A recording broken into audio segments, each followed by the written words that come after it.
Have you ever wondered how Red Mountain in Birmingham got the name Red Mountain? Well, it's because of the iron that's in the rock. And as you know, iron, when it gets wet, like in humid, rainy Alabama, it rusts. And so it turns all these different shades of yellow, orange, and red. And that's how you know you've got ochre. There's usually a rock that's hollow and it's got iron in it.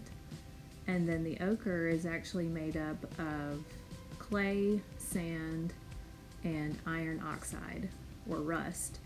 And the level of rust or iron oxide determines the color of the ochre. So today we're going to use this ochre, which you can find any place where the earth is turned up around Alabama. I found all these rocks in an area in my neighborhood where someone had cleared some land. So you have to release the ochre. You have to bust them like a geode, and you want to be careful about that.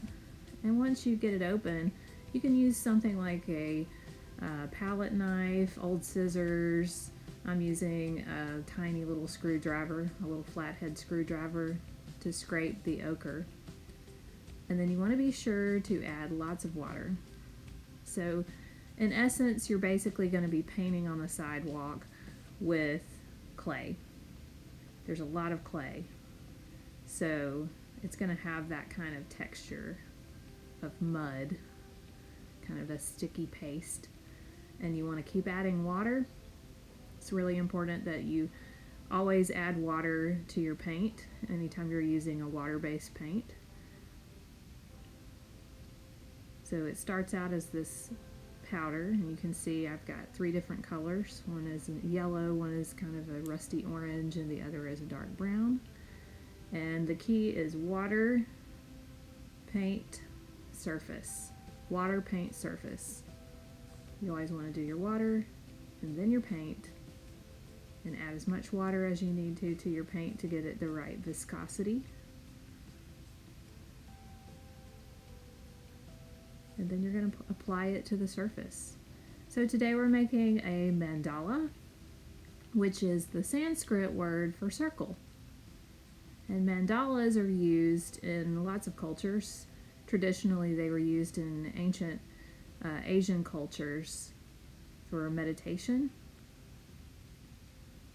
And you'll find that as you paint the sidewalk in any sort of pattern that you choose,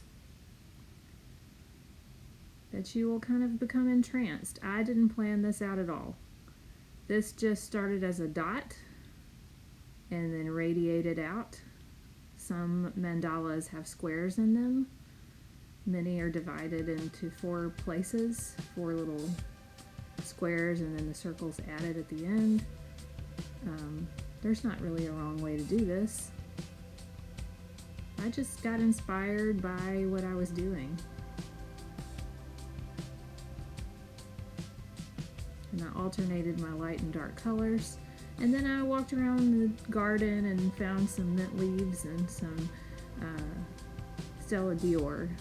But you can find inspiration everywhere, from nature, from stained glass windows.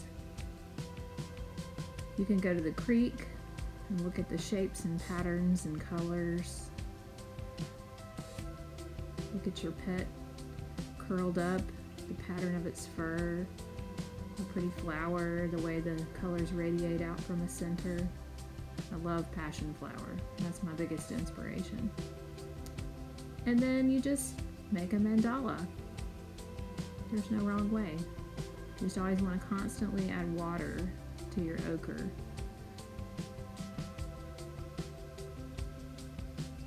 I like to go back and forth between the lighter color yellow ochre and the darker brown ochre. And then I am now adding some birch leaves that blew off the tree and turned yellow. But they were a really nice shade.